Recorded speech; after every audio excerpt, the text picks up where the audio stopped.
Hi everyone, it's Crystal.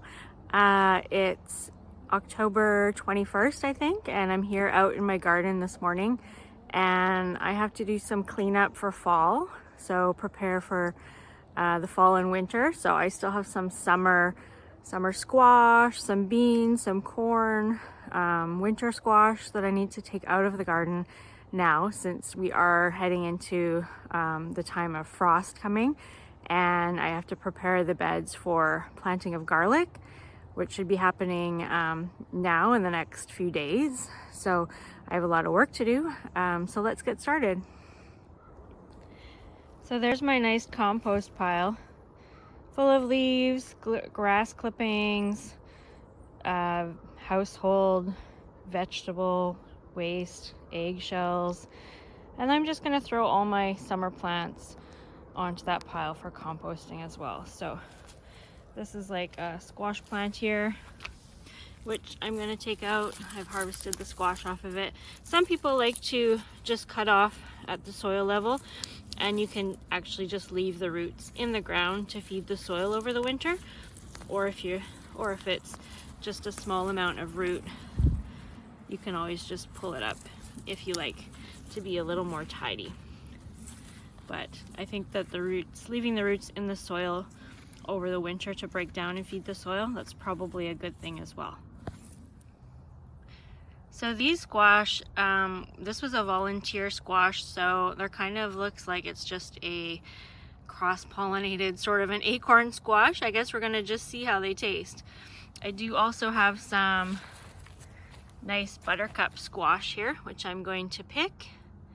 And really, I didn't do much else with squash this year. I did get 5 spaghetti squash that are in the house.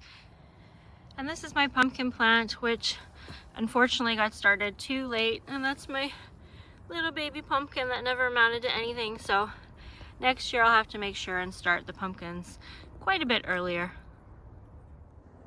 So I just wanted to talk to you about the Three Sisters gardening method, and maybe you've heard of it. The First Nations used to use the Three Sisters method of planting, where they would plant corn, beans, and squash, and they would all benefit each other in different ways, where the corn would provide a structure for the beans to grow up, and the squash would shade the roots of the corn and whatnot. Anyways, I did try it this year, and I just wanted to say my results were not very good. And I'll show you closer up, but basically I think next year what I would do is I would start the corn first and let it grow a little bit taller before I start the beans, because the beans are quite quick growing, and I would use a variety of bean that maybe is just a bush bean, and one that's not such a pole variety that will pull down the corn, because that's what happened with mine.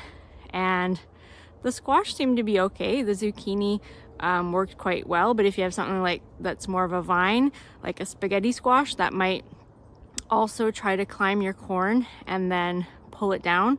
So I had a lot of corn just completely fall over, and the beans just went absolutely everywhere, and it was kind of a big mess.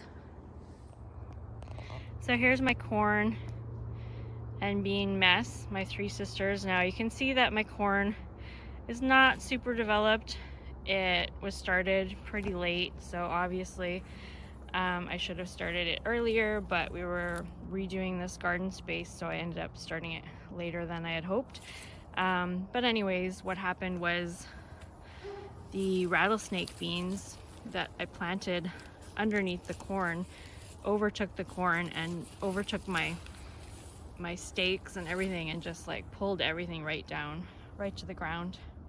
So it didn't work out very well, but I'll try it again next year, and maybe with some different timing or different varieties of vegetables it will work. But the beans did carry over onto the fence here, and those worked out okay. Okay, now are these not like the biggest beans you've ever seen? I mean, they seem pretty darn big to me.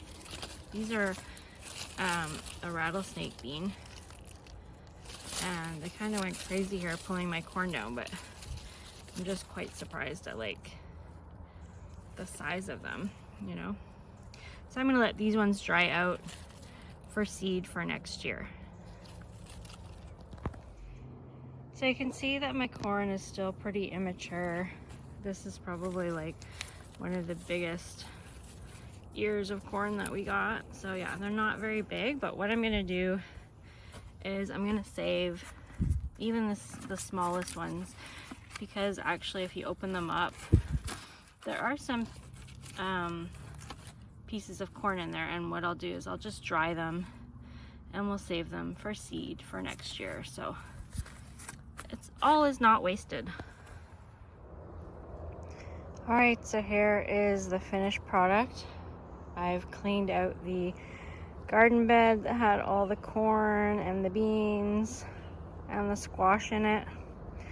My three sisters' bed. It's all cleaned out. I've got a big compost pile now for the winter. And I got a bucket full of beans and corn and squash. So the corn's all gonna be for seed, I think. So I still have my winter vegetables in here. I did harvest some broccoli florets today as well, but this broccoli will continue growing over the winter and even into the spring. And I'll use the greens to feed our chickens.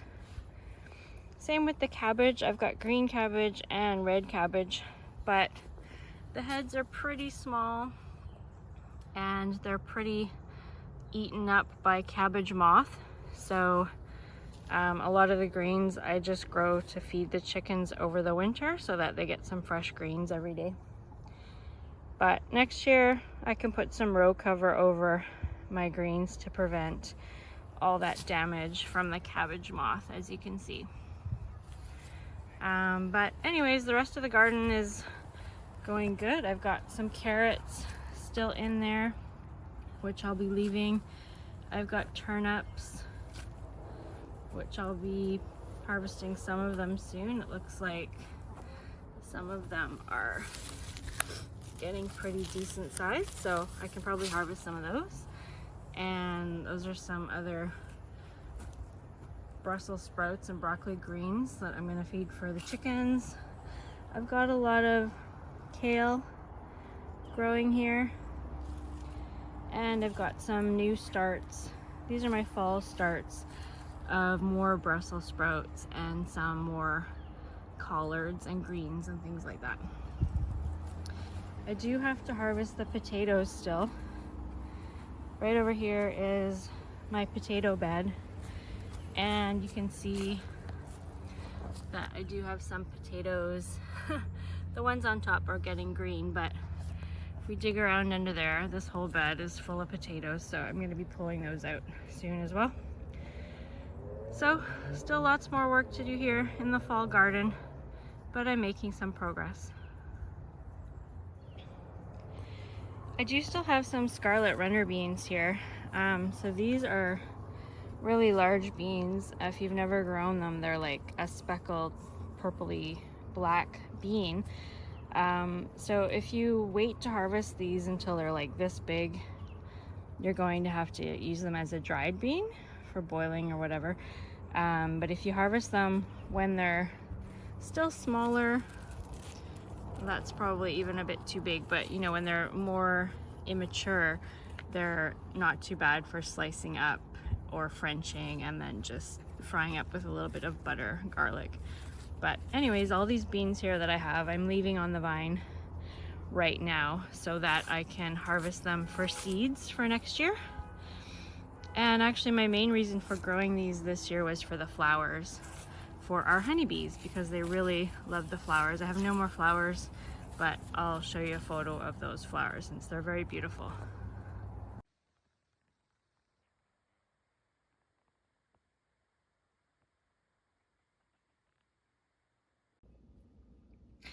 And there's my harvest.